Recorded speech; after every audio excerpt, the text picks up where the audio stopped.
Good day everyone, I am Lovely Banga from Beteled 2A. For today, I will discuss the first two subtopics for this lesson entitled When Technology Crossed Humanity. Did you know that the word technology comes from the Greek words techni, means art, and logos, which means word? It all started during the 17th century, in which the word technology was only used for arts, specifically applied arts. Applied arts are, it is all about using arts for the purpose of beauty and usefulness.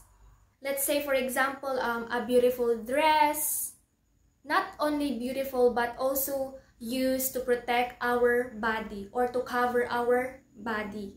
As technology evolves, the concept of technology has become widely spread with different meanings. Machines and tool concepts were also attached to the word technology. And then, that two concepts kay maunay kanang widely spread nowadays kung giunsa pag-define ang technology. It's all about machinery and tools. Nowadays, we can't deny the fact that majority of us rely on technology, right? We can't deny nga sa pang-adlaw-adlaw, there is technology involved. Not all the time, but most of the time. Especially as humans nga common na gud ni sa ato ang gamit og cellphones for communication, to communicate with our loved ones. And also, when it comes sa atong balay, panimalay, we use specific machinery to make things easier, right? That is how technology works. It makes our life easier and convenient. Technology brings many benefits, not only for usefulness but also maghatag pud ni sa atoa og pleasure, kalipay, especially sa mga teenager nowadays nga common na gud kaayo nga active sila when it comes to social media, kanang mga online games, di ba? We can't deny nga usa na sa mga lingaw nato. Almost all human activities kay mag-require na gud og assistance like in any kind of technological advancement. And also, some argue nga ang technology karon nowadays kay dili na lang kuno like want but also a necessity, pangangailangan na. Wala na lang siya nagtuyok sa wants but also a necessity, pangangailangan na sa mga tao. All because of the ever-progressing society. So, ning progress na good nagkaanam na og kalambo ang atong kalibutan.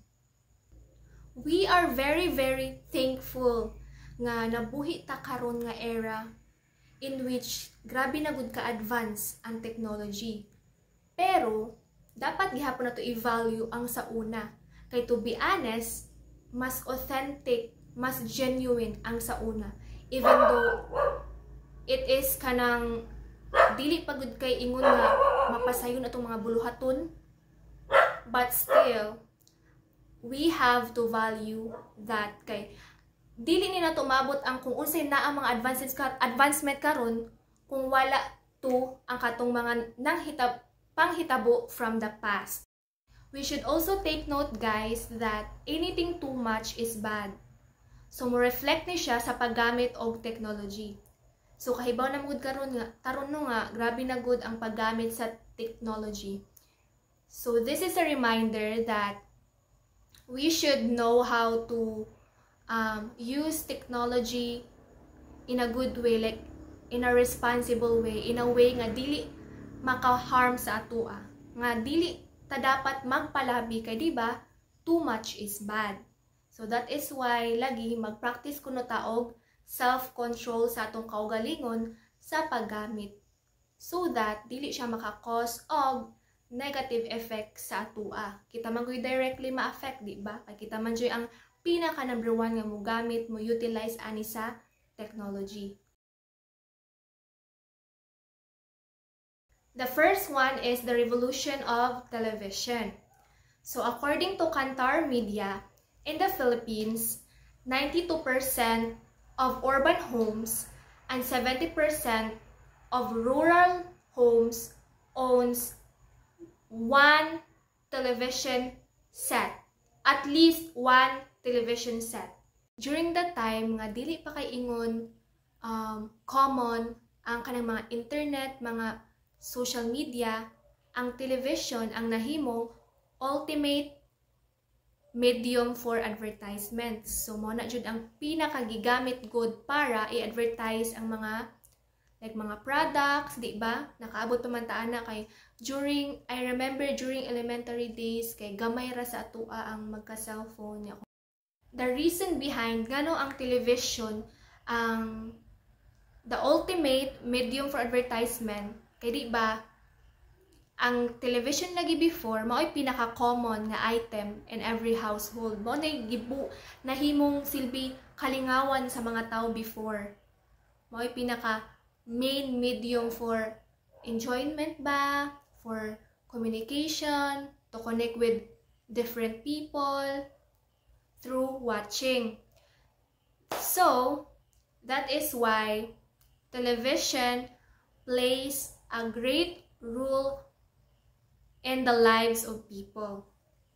In the late 1880s, specifically 1884, a German student named Paul Gottlieb Nipkow invented the first electromechanical television system. His invention was called electric telescope that had 18 lines of resolution, also known as Nipkow television. So, ang process aning Nipkow television is nagamit og kanang spinning disc itong magtuyok nga na siya'y holes na ibuho para makascan o transmit og images into distance. So, ang iyang term, di ba, kay electric telescope. Kay, ni-reflect ni siya sa iyang idea nga ang kaninga television mo transmit siya og image electronically like a telescope nga ma-view sa layo from the distance. So that is the concept of Nipkow television. In 1907, the new created television system of television followed. So invented by two inventors, namely Alan Archibald Campbell Swinton, an English scientist, and then si Boris Rosing, a Russian scientist. So sila ang ni-invent sa additional version sa television sa katungkang Nipkow nga invention. It works by using cathode ray tube. So unsa man how it works? It works by using cathode ray tubes nga mo scan og images electronically, then mo follow si electron beams nga mo create og images through screen. So that's how the new television works. So this success story gave rise to two television systems, namely mechanical and electrical television. The next revolution is the revolution of mobile phones. On April 3, 1973, Martin Cooper, a senior engineer of Motorola, made the world's first mobile phone call. So, si Martin Cooper ang pinakaunang naghimo sa first mobile phones in the world.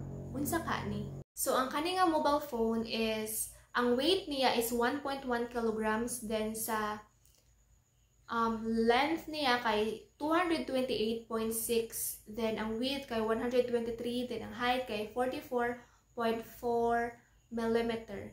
Then ang kaninga mobile phone pod kay ang time limit niya nga para makatawag kay 30 minutes only. And then it takes 10 hours to charge. So dugay-dugay po di ay ni mapuno nga cellphone. Then during 1983, Motorola made their first commercial mobile phone available to the public.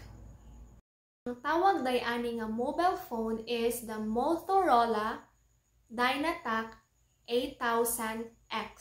Again, the Motorola Dynatac 8000X.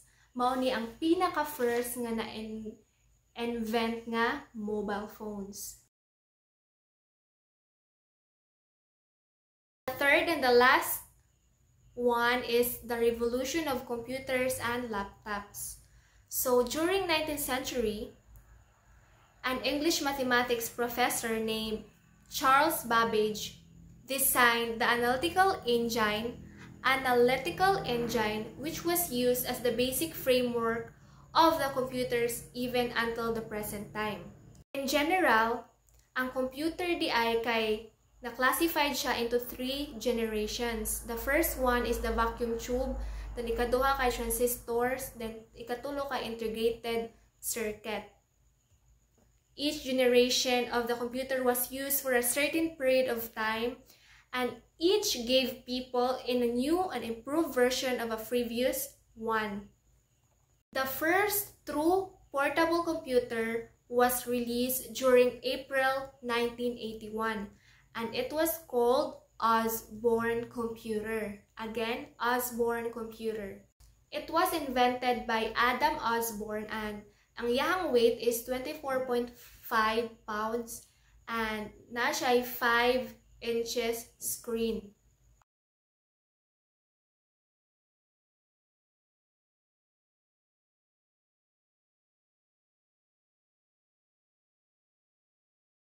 What is ethical dilemma? In simple terms, ethical dilemma is a situation where you have to make a choice between 2 or more options, and none of them are perfectly right or wrong.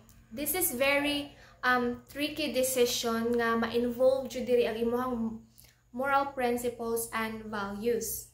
Let's say for example, you're going to choose one between love and career. So diri ta sa una sa love. Kung love, maghatag nimo og happiness, maghatag nimo og fulfillment, completeness.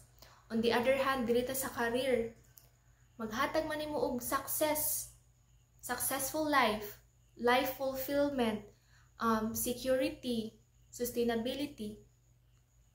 Really makes you confused kay of course kung imo obserbahan both love and career makes you good, na ay mabuhat sa imuha nga nindot nga murag maglibog kag tansya-tansya kung unsay mong paliud kay pareho silang importante sa imuha. So ma-involve na jud diri imong moral values, moral principle. And the dilemma arises because prioritizing one often means sacrificing others. So that is ethical dilemma.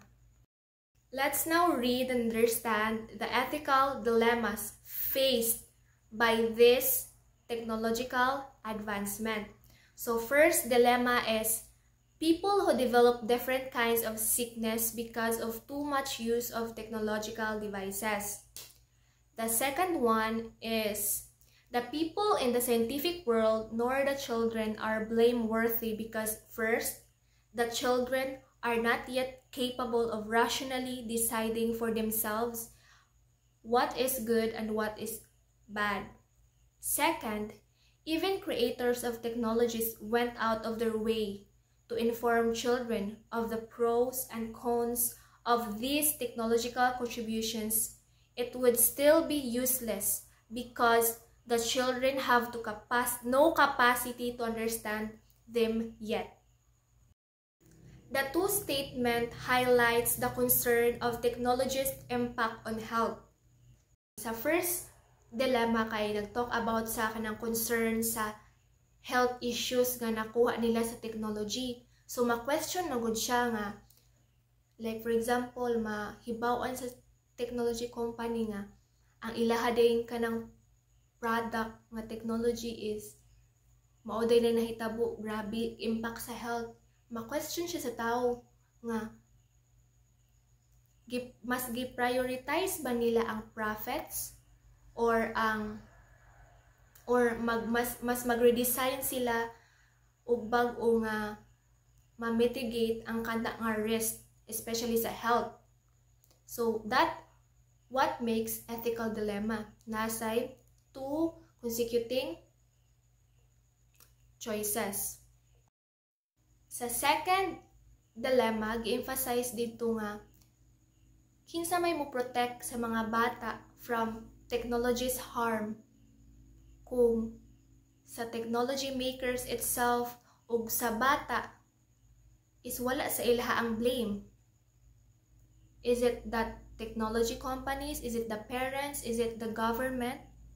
Overall, the revolution of technology and its impact to people carry the rule of what and how technology works to humans. Sa technology na ay positive and negative impact. What makes it positive? Kaya it makes our life easier and convenient. Makat morning silbi mo assess sa tua sa mga buluhato nato para mapasayo na lang. And what makes it negative if people not used it responsibly?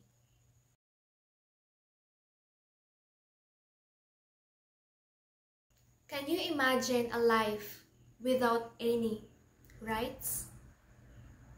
I know that majority of us would say no because having no rights is equivalent to having no freedom.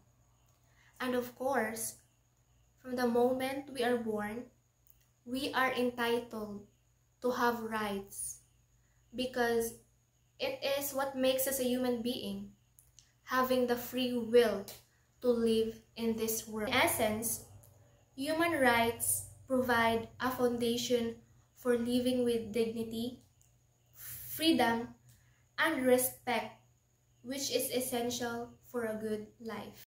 Good life entails living in a just and progressive society whose citizens have the freedom to flourish.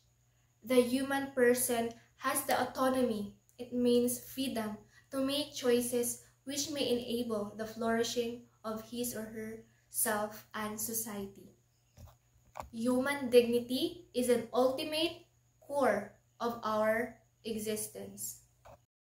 Every human being has an inherent dignity and worth simply because they exist.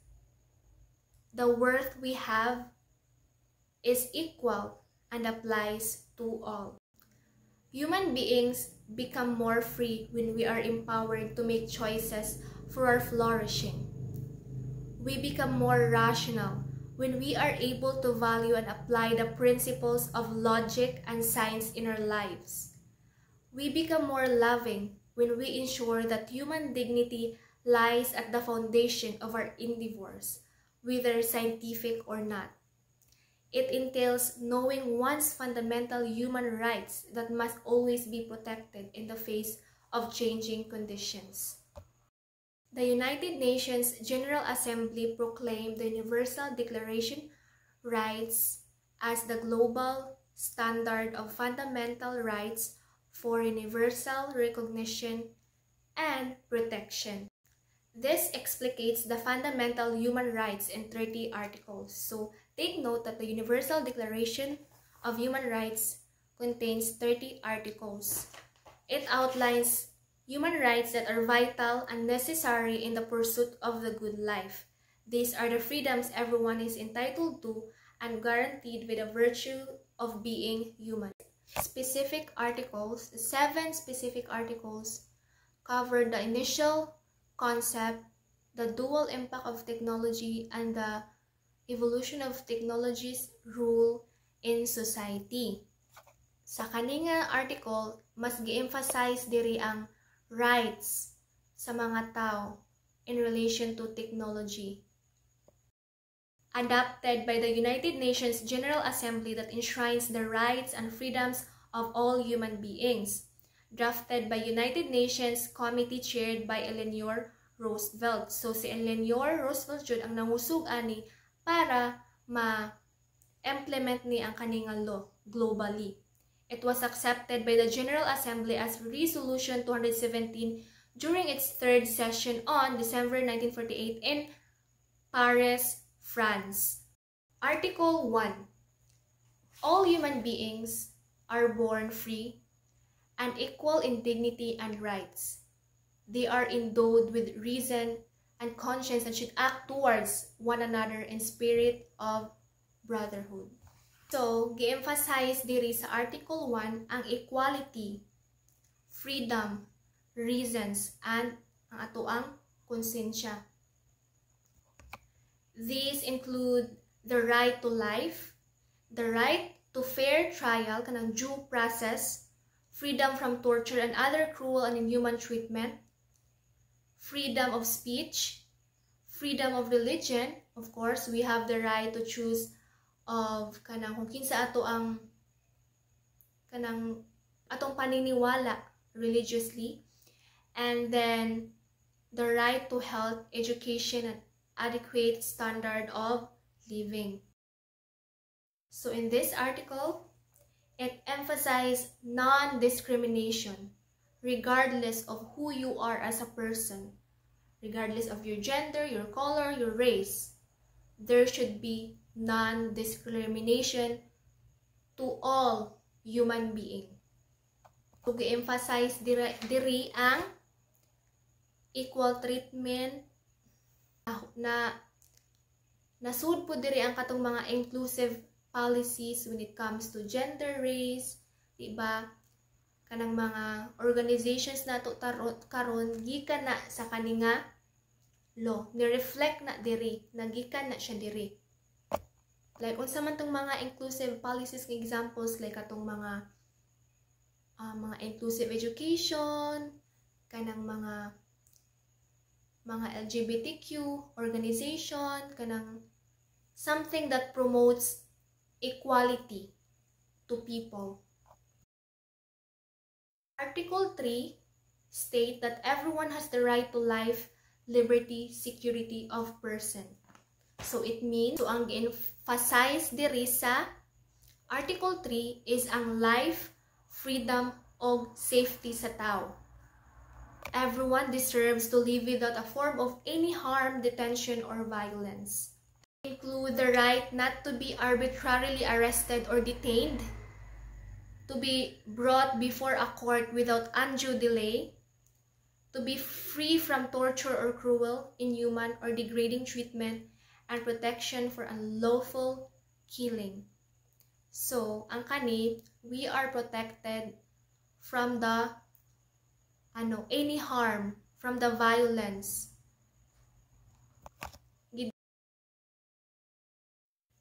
So, sa Article 4 is right ni siya sa tao para maprotektahan from slavery. Slavery gali ka ng itong gi-own ka as a person. Gi-own ka ba? I-manipulate ka. Like for example, if forced labor ka, patrabahoon ka pero kay sweldo. And then kana pod ang mga tao, maban pod diri ang mga tao nga kanang itong ibaligya. Especially, I know this is very sensitive pero fit jud ni siya kanang mga babae ba kanang ibugaw gali. So, protected na diri nga article. In Article 5, no one shall be subjected to torture or to cruel, inhuman, or degrading treatment or punishment. So, we emphasize diri nga, no to torture, no to cruel treatment, and no to degrading treatment. Protected diri ang mga tao nga naka-experience of any kind of abuse, mapa-mental man, mapa-physical. Includes serious physical assault, severe psychological abuse, very harsh detention conditions, and medical experimentation without consent. So, sa kani nga article, kay in the Philippines, daghan na tag mga law nga mo reflect ani nga article, like kanang mga Anti-Torture Act, Special Protection for Children. So, mo na sila mo protect sa mga tao nga naka-experience of abuse. So, ang gi-emphasize diri ang legal recognition. Gi-ensure nga every individual has the legal rights before the law. Include being able to own property. So, it comes with mga process before ka maka-own og property. And then, para like legal good ba nga imuha na nga magpatunay nga imuha na. Enter contracts, mga kontrata. Open a bank account. You have the freedom to open your own bank account. Access government services, mga government services like mga healthcare services from the government, and the right to vote.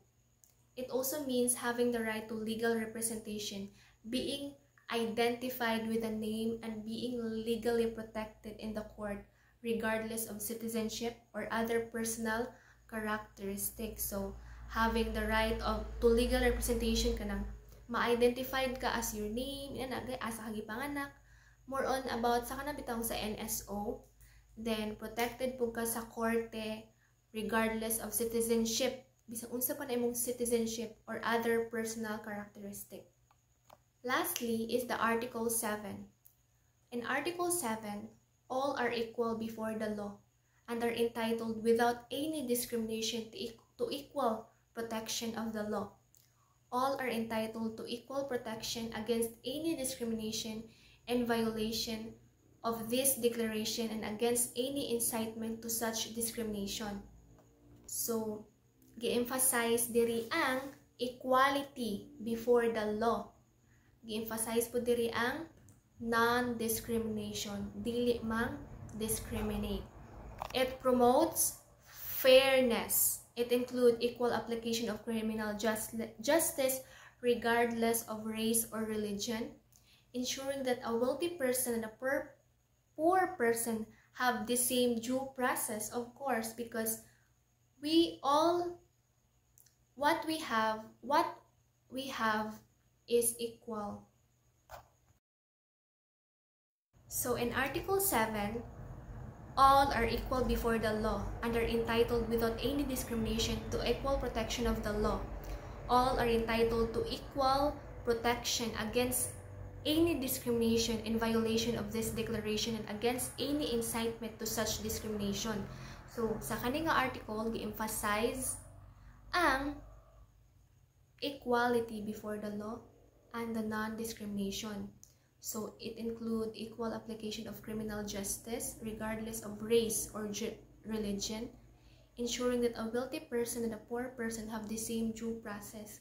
Kaya for example, na sila'y kaso, dapat ang pobre o ang dato is same ang due process sa pag-process when it comes to that situation. Then, gi-emphasize po diri nga employment laws prohibit discrimination based on gender, meaning that a man and woman with the same qualifications are entitled to the same pay and opportunities. So, gi-emphasize po diri ang gender rights between man and woman nga dapat ang babae ug ang lalaki nga naay same nga qualifications, entitled sila nga equal ang ilang opportunity as a human being.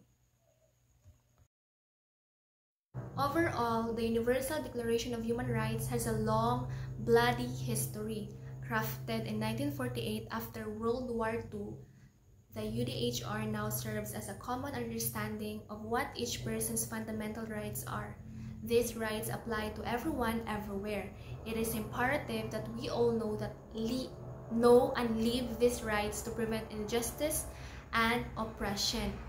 So, ang kanidi nga declaration is dumaan jud ni siya sa madugong labanan, especially na crafted di siya after World War II, di ba? Ipaglaban jud ni Eleanor Roosevelt para kitang mga tao is protected and guided ang atuang right. The Universal Declaration of Human Rights is our protection shield to avoid any injustice and oppression. That would be all. Thank you. Thank you for watching and listening this video.